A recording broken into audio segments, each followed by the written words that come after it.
नमस्कार. आपल्या सगळ्यांचे सोशल महाराष्ट्र न्यूज चॅनलमध्ये हार्दिक स्वागत. चला वळूया तर एका नवीन बातमीकडे. आजची बातमी.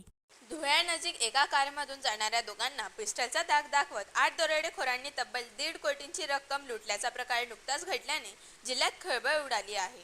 धुळे तालुका पोलिसात 8 दरोडेखोरांविरुद्ध गुन्हा दाखल करण्यात आला आहे. दरम्यान सुरुवातीला तक्रारदारांनी लुटीची रक्कम 4 कोटी असल्याचा दावा केला, मात्र प्रत्यक्षात तक्रारीत ही रक्कम 1.5 कोटी असल्याचे नमूद करण्यात आले आहे. नमस्कार, आम्ही PI धनंजय पाटील, तालुका पोलीस स्टेशन धुळे.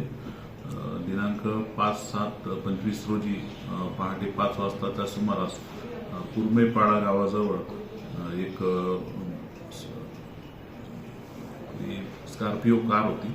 त्या स्कॉर्पिओ कारला दुसऱ्या दोन कारमधील लोकांनी अडवलं आणि त्या स्कॉर्पिओ कारमधील रक्कम जवळपास 1,50,00,000 रुपये लुटून गेल्याची घटना घडलेली आहे.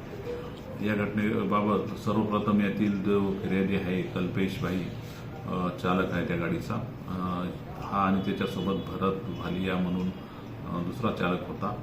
यांनी मालेगाव तालुका पोलीस स्टेशन येथे अगोदर जाऊन माहिती दिली.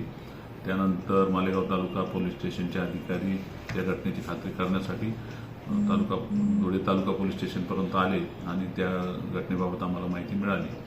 त्या घटनेनंतर खात्री करून याबाबत एक 418/25 असा गुन्हा, अशा नंबरचा गुन्हा नोंद करण्यात आलेला आहे काल.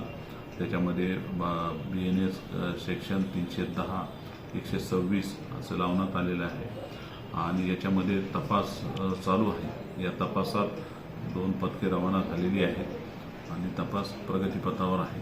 लवकरच हा गुन्हा आम्ही प्रयत्न करून उघडकीस आणू आणि याच गुन्ह्याचा समांतर तपास स्थानिक गुन्हे शाखा देखील करत आहे.